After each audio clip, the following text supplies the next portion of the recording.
Привет, меня зовут Дмитрий Алешкин, я эксперт по выживанию, и сейчас я расскажу, как развести костер при помощи ножа и огнива в самую лютую погоду, хоть снег, хоть дождь. Для начала нам нужна самая тонкая береста и обязательно с живого дерева, потому что она пропитана эфирными маслами, дегтем, что позволяет ей возгореться от самой-самой маленькой искры. Собираем ее как можно больше, вот как-то так.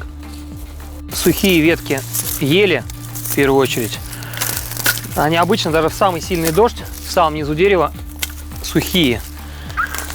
По сути, вот два дерева рядом, этого достаточно, чтобы развести костер буквально за несколько минут. Самые идеальные вот такие ветки. Вот такой тонкий-тонкий хворост возгорается моментально от бересты.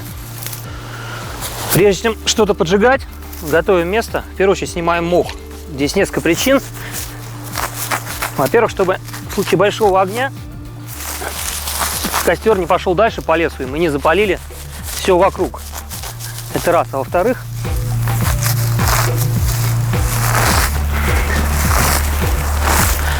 мы заботимся все-таки о лесе, мы в нем живем, поэтому после того, как мы отсюда уйдем, уже потушим костер, сможем вот так вот мхом обратно закрыть костровище. После первого дождя он прирастет и почва восстановится.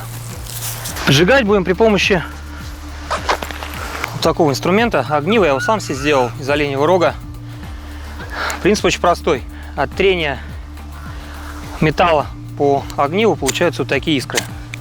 Вот этими искрами мы должны поджечь березу. Сделать это можно двумя способами. Простым и сложным. Начнем со сложного, потому что для меня это проще. Мы ставим огниво, 90 градусов нож к огниву. И резко, дымок уже есть. Ну. После того, как огонь загорелся, сразу подкладываем хворост.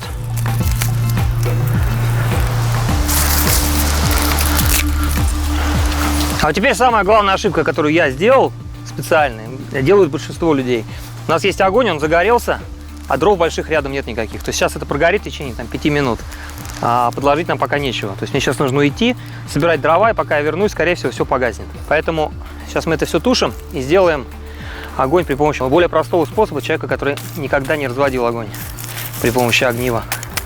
Иногда огниво нужно во что-то упереть, в что-то твердое. В лесу обычно это все палки круглые, поэтому с него и нож соскакивает, и огниво. Но если вот мы найдем такое поваленное дерево, такое трухлявое, то здесь можно взять вот такую замечательную доску. Она достаточно плоская. И уже на ней, во-первых, мы можем развести костер, а во-вторых, если нужно, перенести его в любое место.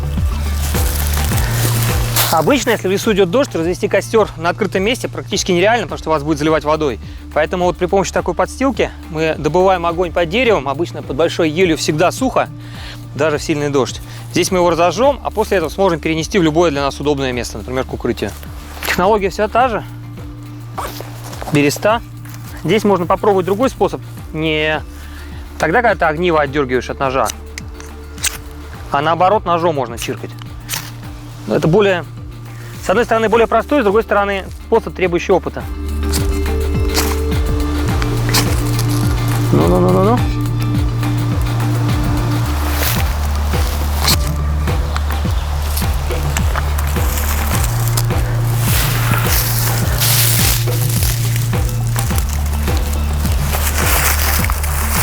Все в таком виде, огонь уже можно перенести туда, куда нам нужно.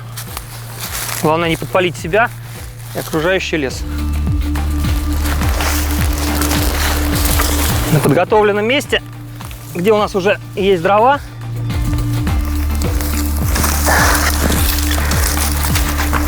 чуть сдвигаем его.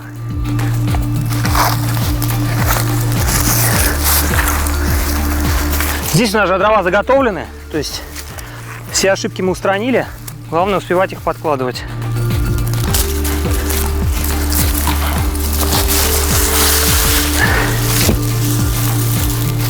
А лучше всего вначале использовать елку. Она довольно сухая, горит довольно быстро. Можно сосну, но вообще костер лучше, конечно, делать из ели, потому что она меньше стреляет, от нее меньше углей летит в сторону.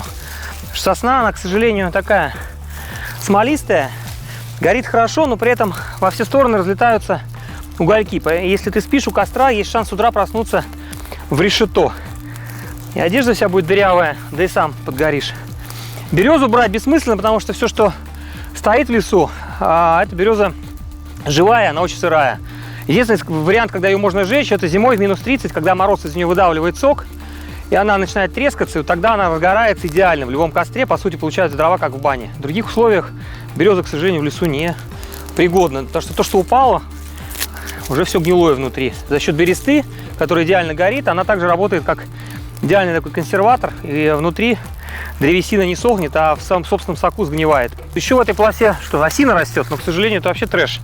Она безумно плотная, очень влажная, поэтому она не сохнет, только гниет, когда падает, и хорошего костра из нее не сделаешь. Наш костер готов. На этом я прощаюсь с вами. Если вам интересна тема выживания, ставьте лайки, подписывайтесь. Все вопросы в комментариях. Пока.